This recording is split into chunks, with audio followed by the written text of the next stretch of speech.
like to introduce Mark McGuinness to you now, who will say a few words about Bloody Sunday, and later we'll throw it open for general questions again. Okay. First of all, I'd like to apologise for being late. We were delayed at the march. I'm very pleased to be here in London on this very important occasion. Very pleased to address the rally today, which will commemorate the events of Bloody Sunday 25 years ago in the city from which I come. Bloody Sunday was a very traumatic experience for the people of Derry, for the people of Ireland, and for all of us who have been involved and embroiled in what is a very difficult conflict situation which has existed in our country over the course of the last 27 odd years. I, of course, distinctly remember the events of that day. It was on the march with many other citizens of Derry and others who had come from outside the city.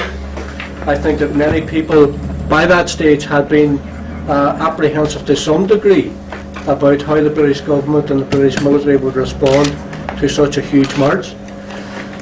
Prior to the Bloody Sunday March, we had a situation where a number of civilians had been murdered by the British Army. Seamus Cusack had been shot dead sometime previous, in the previous year.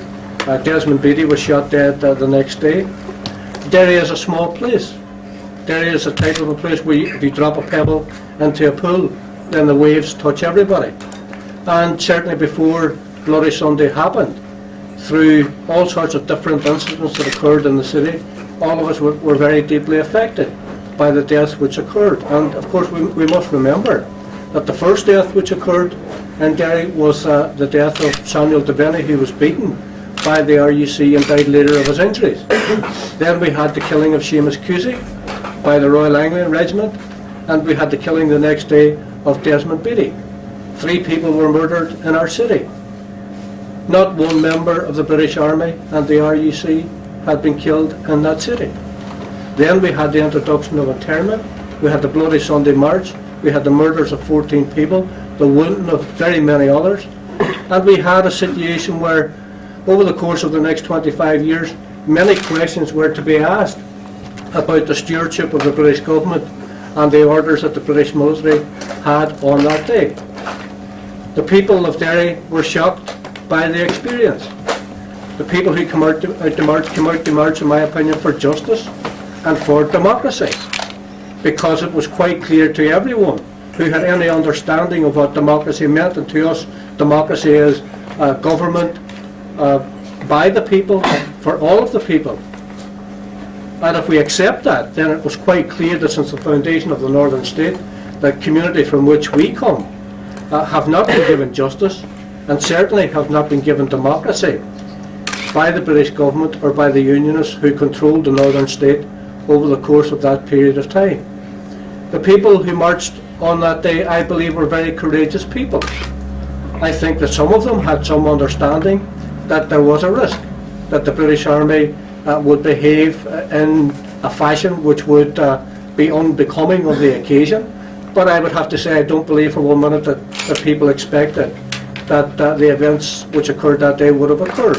I think that people were shocked, they were traumatised, and they also recognised that in doing what they'd done, that they had posed a tremendous challenge to the Unionists and to the British government in their demands for justice and democracy, because over the course of the last 25, 27 years, a focus has been on the north of Ireland. There has been an intractable conflict continuing there, and of course everybody has suffered, and the nationalist community has no monopoly on suffering.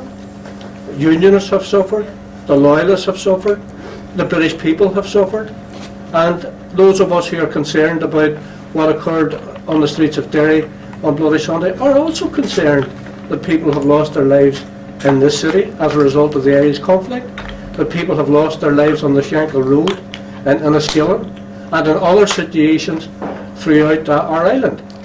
The question, I feel, becomes not one of recriminating about all of these incidents, serious and major as they undoubtedly are. The question has to be, how do we bring all of this to an end in such a fashion whereby all the people of Ireland can be satisfied that justice has been done and that democracy has been achieved. The word democracy has been much abused by people like Sir Patrick Mayhew, by people like Ken McGuinness, who have got the cheek and the audacity to tell us that we live in a democracy in the north of Ireland. We do not live in a democracy. We do not live in a just society. We have not addressed the central causes of conflict in our country, issues of discrimination, inequality and injustice.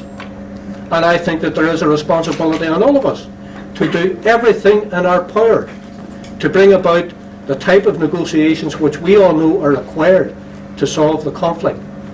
I believe that John Hume and Gerry Adams have shown themselves to be the visionaries of this process. I think Gerry Adams and John Hume have laid down a template which I believe adequately tells all of us how we can at least have some hope to begin the process of bringing about a negotiated settlement on our island. Of course, that process, which has been spearheaded by John Hume and by Gerry Adams, has been attacked, specifically by the British government, who have at every think that the British Prime Minister John Major could make his most important contribution to date to the search for peace in Ireland by calling an immediate British general election. I would hope that that election would result in a strong government. I hope that that government would have a fresh look at what has happened in Ireland over the course of the last couple of years, and I would hope that that government would attempt to re-engage with the rest of us in a serious attempt to bring about a negotiated settlement on our island. I know that many people feel on the island of Ireland, and I don't doubt that that is shared by many people in this part of London, that there is a feeling almost of hopelessness and dismay that we may not actually solve the problem. And I refuse to give way to those feelings. I am not imbued with hopelessness or a sense of despair. I hate the people who were killed.